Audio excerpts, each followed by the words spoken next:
Mabuhay, hello and welcome to this very special edition of Storyboard. I'm Bettina Chua Abdullah and we are in Manila for Ad Asia 1997.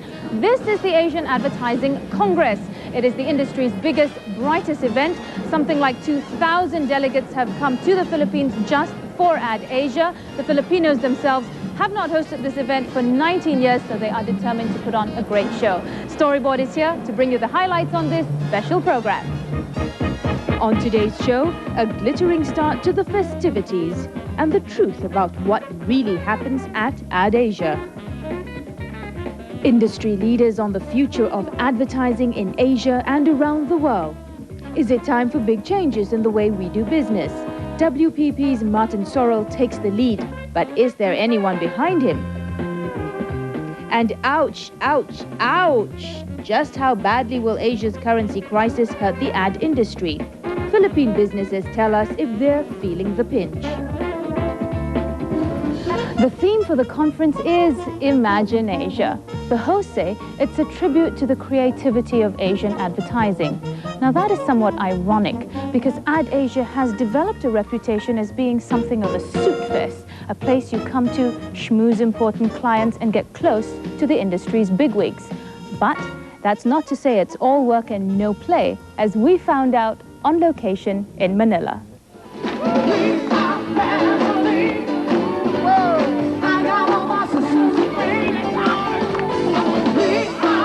The partying began well before the opening ceremonies got underway. What better way to kick off what organizers had billed as a 4-day fiesta?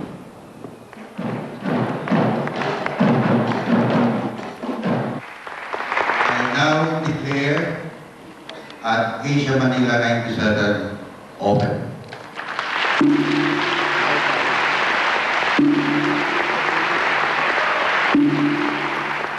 And what an open it was, with an East meets West extravaganza. And a keynote speech from the country's top politician.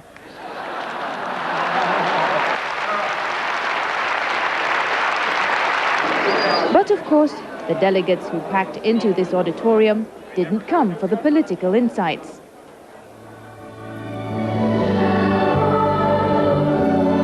The entertainment, or even the big-name speakers. There was something else driving them.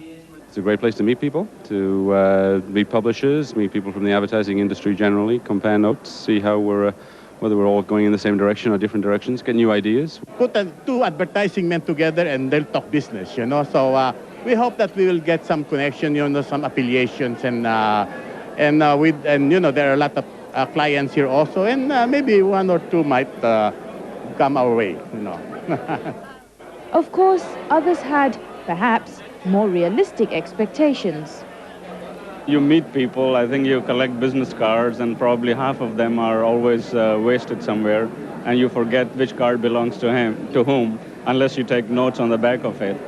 Still, business was high on everyone's agenda, with many delegates using the occasion to meet with clients, catch up with colleagues, and size up the head honchos in from abroad.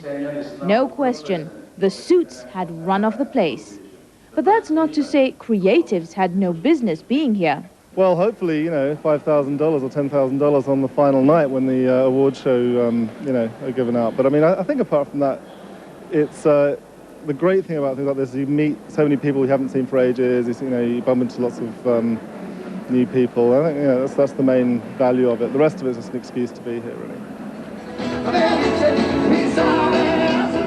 Some were having so much fun, they were intent on doing it all over again in 2001. Taiwan sent a massive delegation with matching outfits and a serious mission. We said it must be Taipei. We've been waiting for a long time and we're ready now. Taiwan's chief rival, Pakistan, seemed ready to stand aside on one condition. Yeah, look, advertising community in Asia is just like one family. We love to go to Taiwan. Taiwan is our friend. And if they want to haul, we will not create any fuss. We will give them a chance if really they want to put time and money on this. But next time, we will request them that they should support us. There was, of course, one nagging concern, the regional currency crisis. We cannot hide the fact we are also very worried about this situation now. This is, but of course, communally we try to uplift spirits. Well, if anyone can put a positive spin on things, it's people in advertising.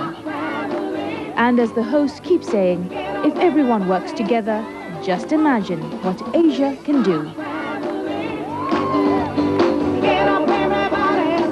One big draw here at AdAsia is the man who's built one of the world's largest marketing and advertising services companies. That is WPP, mostly known as the parent company of Ogilvy and Mather and J. Walter Thompson. Martin Sorrell joins us now. Welcome to Storyboard. Thanks very much for talking to us. You spoke earlier of the need for advertising agencies to rethink the way they do business, essentially to re-engineer themselves, re-evaluate. Why do you feel that way? Well, basically, our industry is very vertically organized. We have a planning department, a creative department, an account handling department, a finance department. And we're also organized primarily by geography first, by function second, and client third. One thing you said was that advertising agencies should act more like management consultants. Is this because they're starting to step on your turf?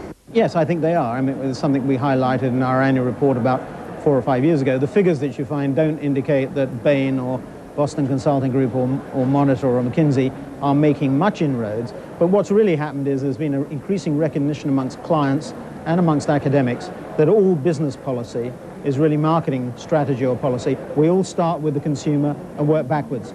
And when I was at business school 30 or so years ago, they separated the two. Today it's together. So the essential thing is to really think about our strategic marketing capabilities. It's not really management consultancy, it's strategic marketing thinking. Thank you very much. Martin Sorrell, Chairman and Chief Executive of WPP. Well, let's now get some reactions to Martin's presentation. Well, I thought that Martin Sorrell was sounding like a cracked record. He's given this speech so many times, which is full of doom and gloom about the advertising industry, the problems that it faces, and particularly his nemesis of management consultants. One of the issues that I think perhaps begs a response is the issue of whether we're losing business to management consultants.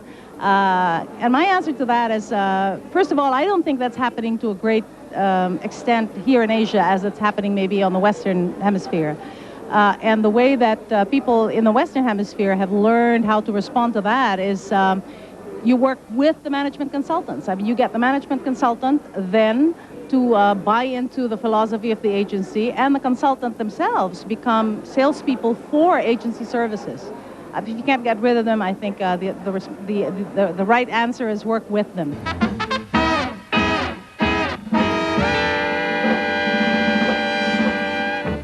One thing that's not on this agenda here at AdAsia, but is on the minds of a lot of people, is China. Agencies believe this is about to become one of the hottest markets in Asia, so they're just scrambling to set up shop. But taking on the mainland can be a tricky proposition, as ABN's Janine Graham reports. It takes a lot to sell something to people like this, a potential Chinese humor, and 1 billion of them. Advertising agencies have flocked to China in recent years to tap all that potential, but it's turning out to be a tougher market than many had thought. It's been one of the most difficult markets to crack, and most of the multinational agencies like ourselves have been putting a lot of money into China, investing a lot of money, perhaps losing a lot of money as well. We have invested close to $15 million in China so far, and we're not profitable yet. We're investing in China since it's still an investment phase. If you take it other countries like Hong Kong, our investment was less than $1 million US, and we're very profitable here. Ironically, it's China's allure that's also a setback, its size. To put it simply, the bigger the market, the bigger the effort. For those agencies which are making money, it's taken a long time to get there. Ogilvy and Mather, for instance, arrived in China about 10 years ago, setting up official operations 5 years later. Declining to disclose figures, O&M does say it's only now starting to turn a small profit, thanks to large amounts invested. You need to have full service agencies in all the major centers, and nowadays increasingly in the smaller cities as well. And so that does mean a lot of investment, yes. And that's also the reason why it's taken us so long to start making a profit. Consumers' attitudes across China vary widely from region to region, but that doesn't stop a single campaign from working across the nation. The hard part is getting that campaign shown across the nation. The only countrywide media channel is China Central Television, which advertisers say is prohibitively expensive, and its ratings vary, which leaves a complicated alternative for media buyers. For instance, Renmatan, which is one of the biggest brands in China, when we advertise for them all over China, we advertise city by city, province by province, and generally one media buy, which could be 10 million Hong Kong dollars, we would have to buy 150 TV stations, up to 150 TV stations. Then, a problem common to business in general in China, red tape. Very often you have one body who would say, yeah, we approve this commercial, and then another body say, we don't approve, and then you have to pull your commercial off air. And it happened time and time again. There are also laws open to interpretation, such as one that says an advert cannot offend the dignity of the Chinese people. So when O&M drew up an American ice cream advert featuring the Statue of Liberty, it ran into trouble. The first thing that came back was, well, this is a little bit too close to that statue that you saw at Tiananmen. And so immediately that offended the dignity of the Chinese people. For all the difficulties, the agencies say they're staying in the market as long as their multinational clients want to sell their products on the mainland. The agencies who've moved in for long-term gains are beginning to wonder just how long that could be. Janine Graham, Asia Business News. We're about to make our way to Makati. Storyboard will be back with more highlights from Ad Asia 1997 here in Manila. One of the things that we're going to look at is just how badly the Asian currency turmoil has affected advertising budgets. We'll have the Philippine experience for you when we come back. Mabuhay for now.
It fits your life the way it fits your hand.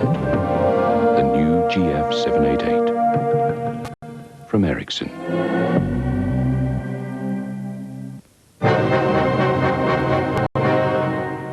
Rolls-Royce is proud to be a part of Asia, providing the advanced engines for the region's leading airlines and delivering the technology and expertise to build and operate vital power stations. Working closely with customers to ensure that Asia has the power to look forward to the 21st century. Rolls-Royce, advanced power systems for tomorrow's world.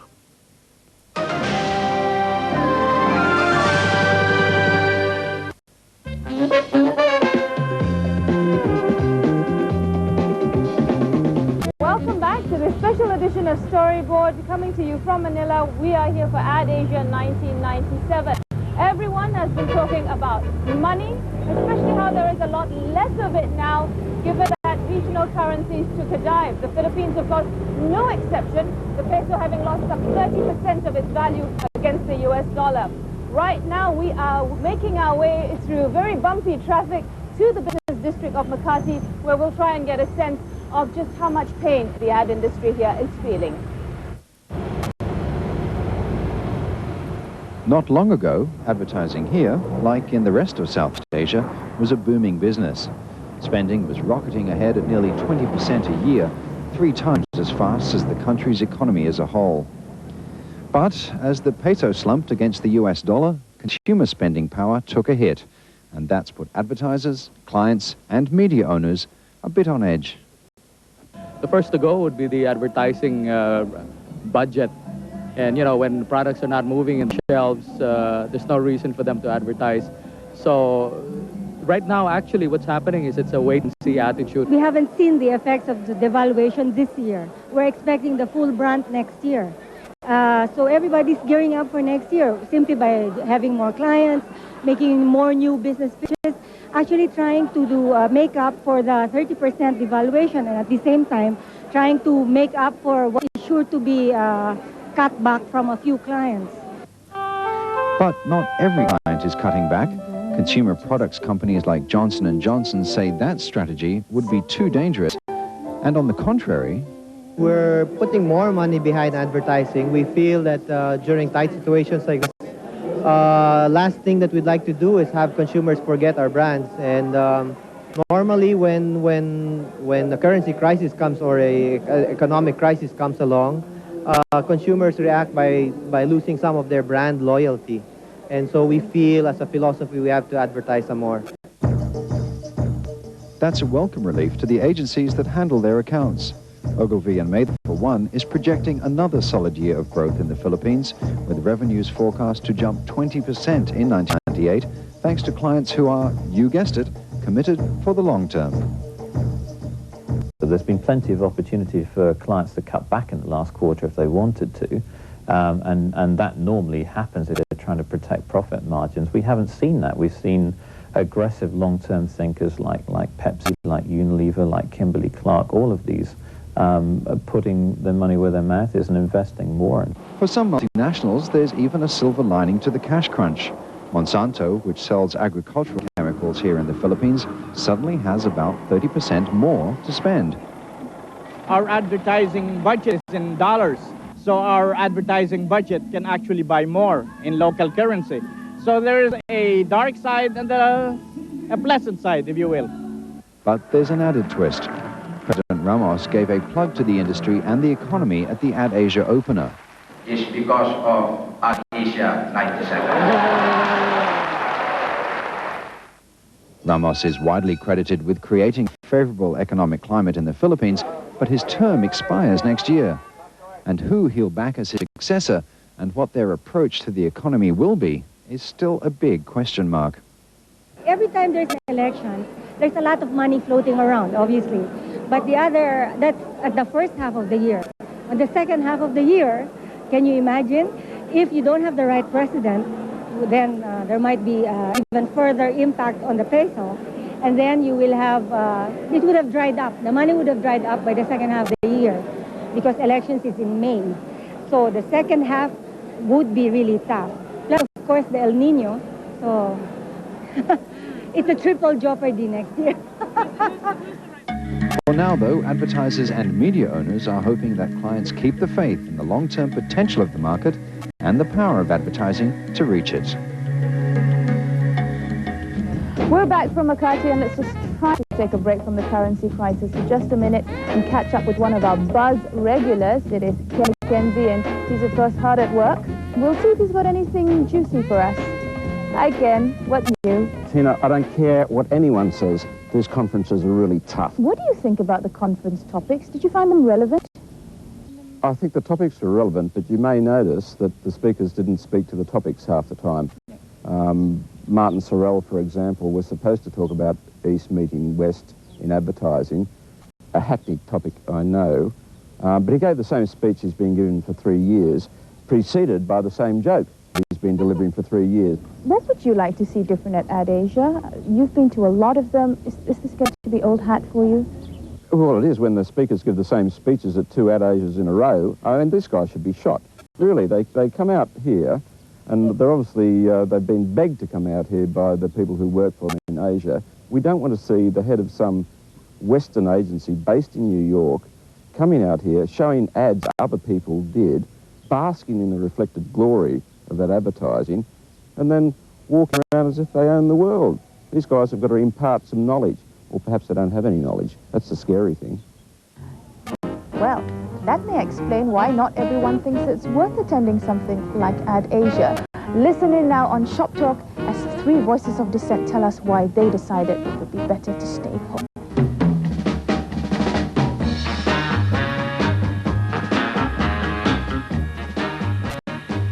Maybe there's a scope for someone to be a bit more honest in the next conference, or something like Lie Around the Pool Asia 97. And it's like, I'll be on for that one. Drink yourself silly, Philippines 97. Yeah. Well, which is what they all are. I mean, that's what goes on outside of the seminars. Yeah, the first story you always hear when people come back is, listen to what this guy did when he fell in the pool. He was so drunk and he had a lobster in his face, and oh, it was so funny. But, I mean, creatively, do you think we're going to get anything out of it? I doubt it. I think it all comes down to who you see on the list of speakers. If there was someone there, like, for instance, John Hegarty gives a talk on what is good creative.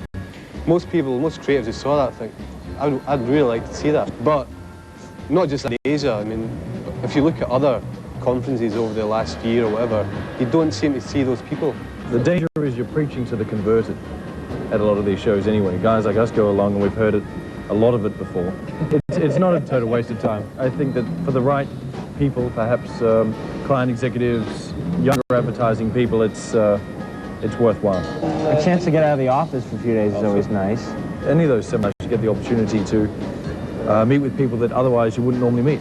They're obviously from your hemisphere often, so it's fantastic to meet these people and to put names, faces to names. And maybe we'll pick up a little bit of business and maybe we can really get in contact with some clients. But then again, maybe spend your money on a trip to that client in whatever country or whatever place he is. Some agency doesn't have any P&G work, sees that, you know, the Procter & Gamble executive is going to be there, so they're going to go to meet him and talk to him or meet him again and schmooze with him, you know. So as a networking thing, sure. But also, there's not only speakers there, you can see them in the bar afterwards and really talk to them, you know. And ask them for jobs. Yeah, exactly. Just joking. Or maybe they'll ask you for a job. Yeah.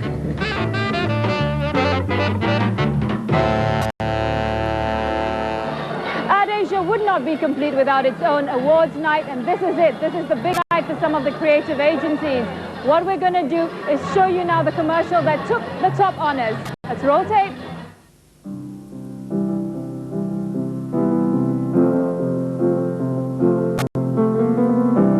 Imagine there's no heaven.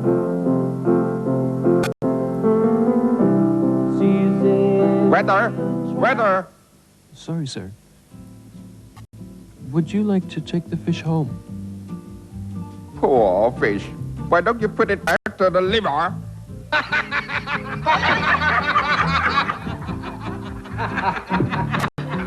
Amanda!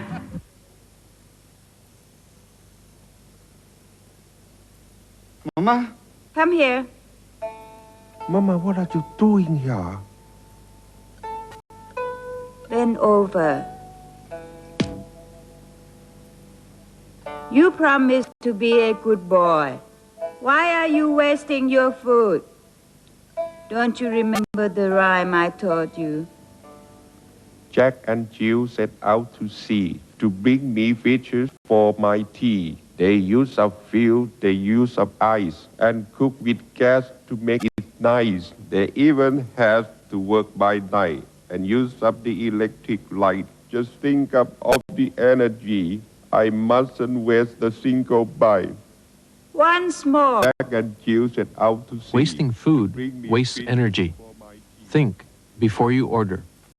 That was Restaurant by Leo Burnett out of Thailand. Right now, let's hear from the creator of that commercial, Banu Inkawat. The first thing is that when we got the account, we try not to make it sound like it's a propaganda piece from government, you know, but instead we want to really make it an everyday issue that Thai people can really feel and get involved and really take action from it. And that's where, you know, we have this typical guy who doesn't look at all like he should be in advertising, but he's a real person, just like any Thai at all. And we have his mother there to scold him and really embarrass him in front of his, you know, business colleagues because he's doing something wrong, like wasting a lot of energy that they shouldn't be wasting it. When we ran the commercial for just 2 days, all the school and parents, you know, all calling us up because the rhyme was became a big hit, that the students were asked to memorize this rhyme as their homework. Once more.